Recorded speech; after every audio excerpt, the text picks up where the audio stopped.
Hi, today we are going to talk about a book called Time Smart by Ashley Wilens. The book starts with identifying the time traps and the reasons for time poverty. It suggests some steps, habits, and strategies to become time affluent. The book also talks about how to fund the time to get rid of the activities that we do not like. The author also lays out strategies that can keep us time affluent in the long run, and how the government and private companies can help to increase the time affluence of common people and their workers, respectively. Let's start by asking this question: which is more important between time and money? The author says both are valuable, scarce, and measurable. It's also difficult to gain as much of both as we want. We are often choosing between them and making trade offs.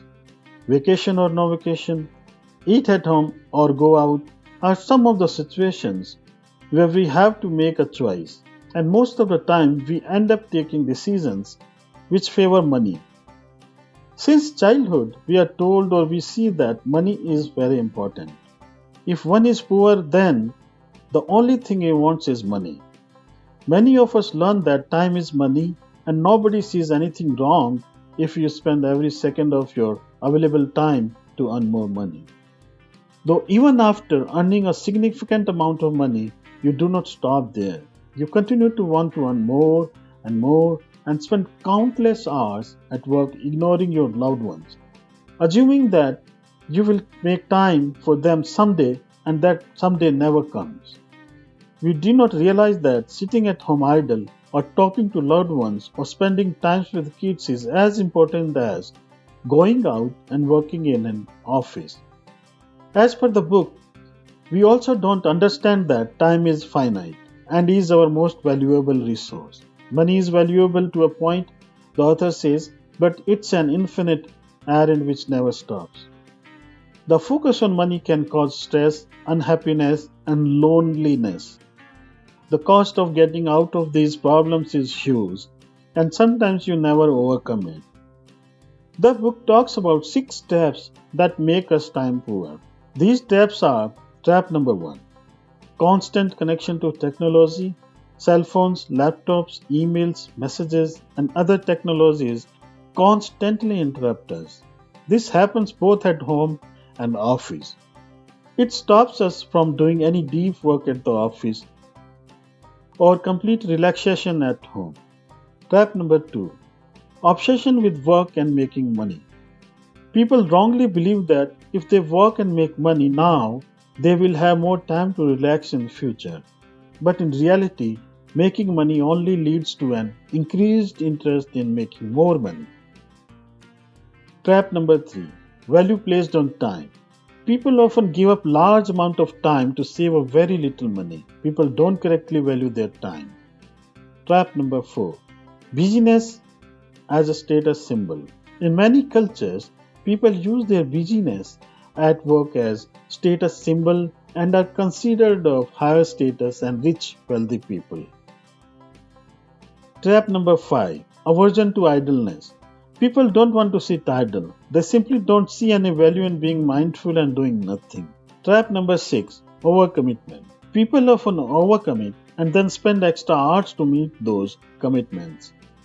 They often make overcommitment a habit and they end up working extra hours every day.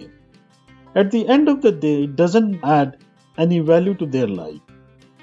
This book has a diagnostic tool which can help you measure how time poor you are, and it makes you aware of the traps that are causing your time poverty.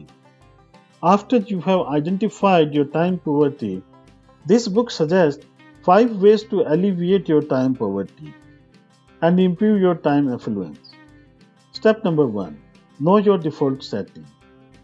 After doing the exercises suggested by the author, you would know where you stand when it comes to giving importance to money and time.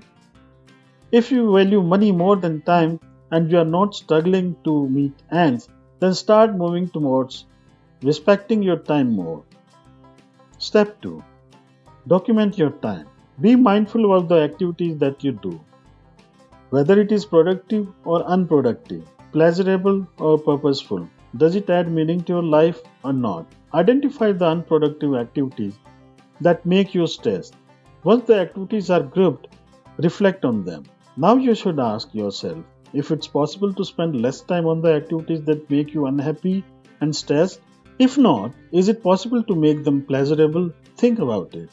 Step number 3, find time. Sometimes we get stuck in activities that we do not like and can't control.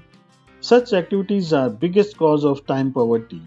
The solution for this is that deliberately spend more time on the tasks that bring you joy and less time on activities that bring misery. The author suggests following activities to find more time or steal more time from your daily routine. Transform bad time.